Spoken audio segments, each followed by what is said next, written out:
But let me ask you this.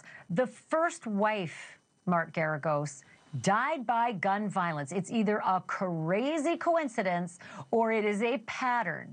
So do you believe that police would look at this case, at her case, a little like Tammy Daybell in the Lori Vallow Daybell case and say, I think we better dig her up.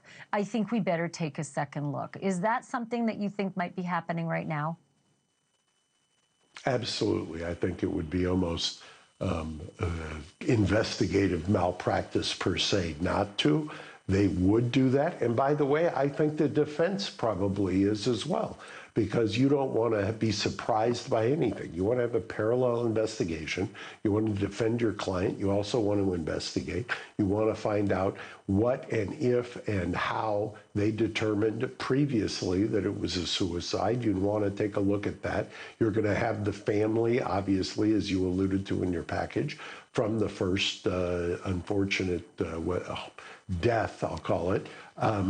They're now going to believe they've got wind at their back if they've always believed that it wasn't a suicide. And so they may be constructing evidence or trying to bring forth evidence, if you will, to have people reassess it. It's a massive undertaking, both by the investigators and by the defense. So the victim, in the case, the mom at least, the children are victims as well, but Charity Beallis, their mom, I don't know how this is going to work. She was none too pleased with the Sebastian County prosecutors because of what she thought was a pretty easygoing plea deal that her husband got after choking her in front of those babies. He got effectively a slap on the wrist. This is what she wrote publicly back then. Okay, I'm going to read it word for word. She says, I am the victim, yet I've been treated like the problem, while the criminal, a local doctor, is being shielded by the very system that's supposed to protect us. I've tried to reach prosecuting attorney Daniel Shue, but he won't even accept a letter from me. My voice as the victim has been shut out.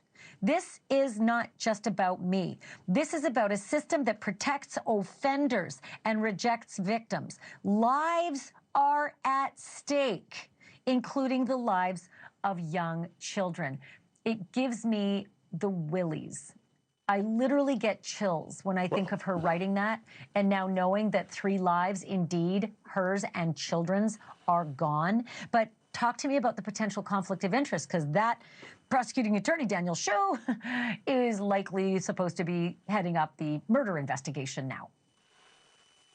Right. It would not surprise me at all if her family demands that another authority, prosecuting authority, comes in and does the investigation. And the longer the investigation goes on without identifying somebody, that is going to give fodder to either side. And by the way, if in fact they do arrest this doctor and this gentleman, that's going to provide fodder to the defense as well. So it's kind of a lose-lose situation. I mean, there's going to be the argument from the defense that, of course, she was writing that. They were involved in a divorce. She didn't like what was happening. She was trying to leverage it, the accusations through the divorce. And on the other side, her family is going to now argue the complete opposite.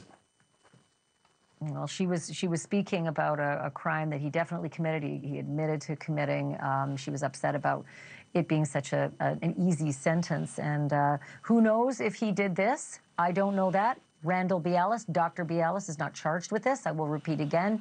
He is not even a announced suspect at this point.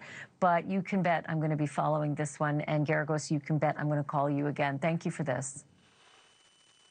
Thank you. Good to see you, Ashleigh. Thank you for watching. Subscribe below and download our NewsNation app right now on your phone, and you will get fact-based, unbiased news for all Americans.